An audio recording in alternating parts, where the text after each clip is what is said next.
अब प्रोग्राम का आगाज करेंगे और आज बैनुल-अक़वामी और कौमी सतह की खबरों से आगाज सबसे पहले होगा। G20 इजलास और दूसरी तरफ बयानात का सिलसिला भी दारुल हुकूमत और मुल्क के बड़े शहरों से मुल्क या इंडिया और भारत के नाम पर सियासत जो छिड़ी है उसको लेकर इस वक्त शुरू हो गया है।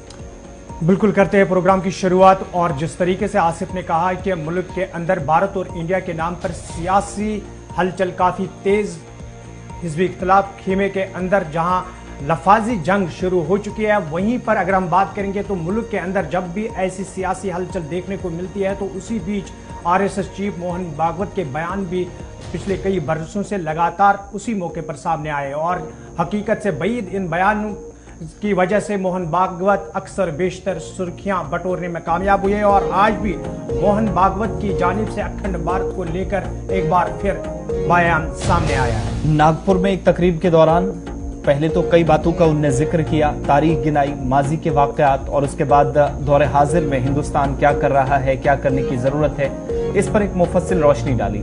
लेकिन जब कुछ अहम सवालात पूछे गए, एक तो ये कि आरएसएस अभी तक अपने हेडक्वार्टर पर झंडा नहीं फहराता था, तो उन्होंने कहा ये सवाल नहीं पूछा जाना चाहिए।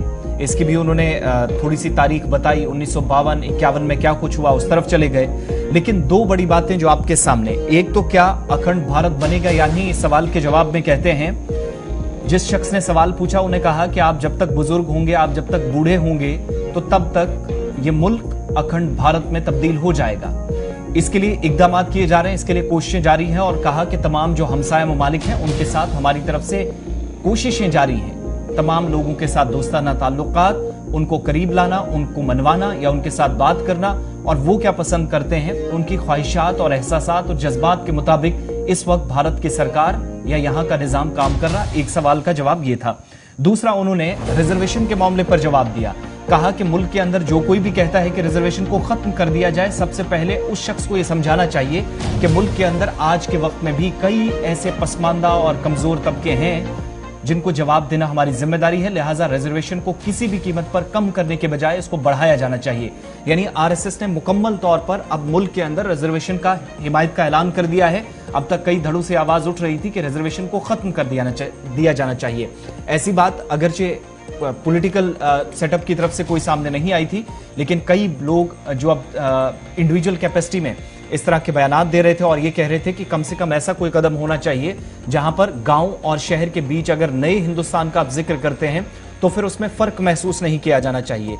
उस सवाल का जवाब कल उन्होंने कहा कि गांव और शहरों के अंदर फर्क जरूर है, आज के वक्त में भी है और शायद आने वाले दिनों में भी रहेगा, लेकिन इसका कतई मतलब यह नहीं है कि आज के वक्त में आप रिजर्वेशन खत्म कर दें और पसमानदा तबकों को आप मजीद गुर्बत की तरफ धकेल दें। उनको इस वक्त मदद करने की जरूरत है। सीधे तौर पर उनका जवाब था कि अगर फाइनेंशियल सिक्योरिटी किसी भी खित्ते के अंदर, किसी भी कौम की, किसी भी इलाके के लोगों की बेहतर करनी है और फाइनेंशियल सिक्योरिटी को यकीनी बनाना है, इक्तिसादी बदहाली से उनको बाहर निकालना है, दुनिया के साथ वो लोग आंखों में आंखें डालकर मुकाबला करें, तो फिर रिजर्वेशन को कम करने के बजाय बढ़ाया जाना चाहिए। एक ये उनका इस पर यानी आरएसएस जो है वो पॉजिटिव सोच रखता है रिजर्वेशन को लेकर, ये उन्होंने क्लियर कर दिया। और दूसरा सवाल बड़ा इंटरेस्टेड, जिसके मुतालिक उनसे पूछा गया कि क्या अखंड भारत बनेगा, तो उसका जवाब क्या था और रिजर्वेशन पर जो उन्होंने बात की, दोनों बातें एक साथ आपको सुनाएंगे प्रोग्राम के आगाज में, क्योंकि बयान आज सबसे ज्यादा सुर्खियों में इसलिए भी है क्योंकि इसी सवाल, इसी कॉन्फ्रेंस के दौरान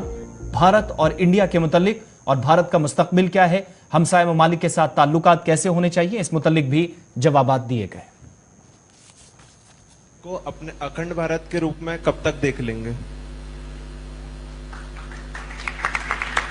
बेटी, कब तक मैं नहीं बता सकता ना, वो ग्रह ज्योतिष वगैरह देखना पड़ेगा मुझे, उसका मैं जानवरों का डॉक्टर हूं। लेकिन यह बताता हूं कि आप अगर उसको करने जाएंगे तो आपके बूढ़े होने के पहले से आपको दिखेगा, क्योंकि अब परिस्थितियां ऐसी करवट ले रही। जो भारत से अलग हुए उनको लगता है कि वो गलती हो गई, हमको फिर से भारत होना चाहिए, लेकिन वो मानते हैं कि भारत होना यानी नक्शे की रेखाएं पोंछ डालना। ऐसा नहीं है, केवल उससे नहीं होगा। भारत होना यानी भारत के स्वभाव को स्वीकार करना। वो स्वभाव मंजूर नहीं था, इसलिए भारत का विखंडन हुआ है। वो स्वभाव जब आ जाएगा तब कुछ बदलना नहीं पड़ेगा, सारा भारत एक हो जाएगा। तो अपने जीवन से सब पड़ोसी देशों को ये सिखाना, ये काम हमको करना पड़ेगा और हम कर रहे हैं।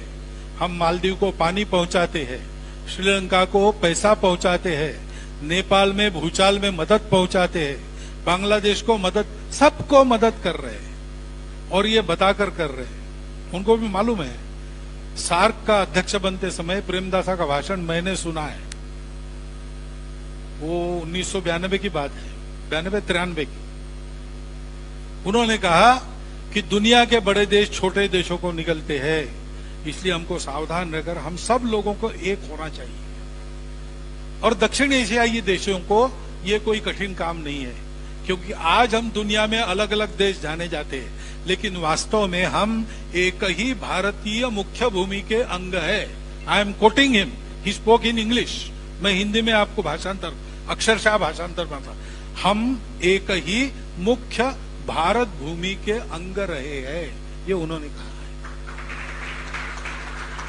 तो ये अंगांगी भाव उत्पन्न हो जाए, भारत मेरी माता है, मैं उसका भक्त हूं, हमारे पूर्वज समान है ही, और हमारी वैल्यूज जिसके आधार पर संस्कृति बनती है वो सर्वत्र समान है। इसमें कहीं भी कोई मतभेद नहीं है। केवल स्वार्थ, कट्टरपन, अलगाव ये छोड़ना पड़ेगा। ये छोड़ेंगे तो सत्य तो सबके सामने है। आंखें हमने मूंद ली है, हम आंखें खोलेंगे सबको पता चलेगा। आंखें खोलने के लिए प्रेम से आवाज देना, सेवा करना, ये करना पड़ेगा, वो हम करेंगे। तो ये मैंने जैसा बताया। मोहन भागवत नागपुर के अंदर एक तकरीब के दौरान ज़राए इब्लाग के नुमाइंदों ने जब सवाल पूछा तो उन सवालात का जवाब देते हुए उन्होंने कहा कि भारत जिस तरीके से अपने पड़ोसी ममालिक यानी नेपाल, बांग्लादेश या श्रीलंका की मदद कर रहा है, उसके पीछे यही मंशा है कि अखंड भारत को एक न एक दिन कामयाब बनाया जाए और इसी के तहत इन ममालिक की इमदाद की जा रही है। मोहन भागवत का बयान उस वक्त आया जब मुल्क के अंदर ऑलरेडी सियासी हलचल काफ़ी तेज़ है और सियासत में लफाजी जंग जो है वो शुरू हो चुकी है। उस वक्त जब भारत और इंडिया को लेकर बात सामने आई, उस वक्त मोहन भागवत का बयान, और इस बयान की वजह से आज पूरे दिन ये सुर्खियां बटोरेगा और बात मुबाहिसा इसी बयान पर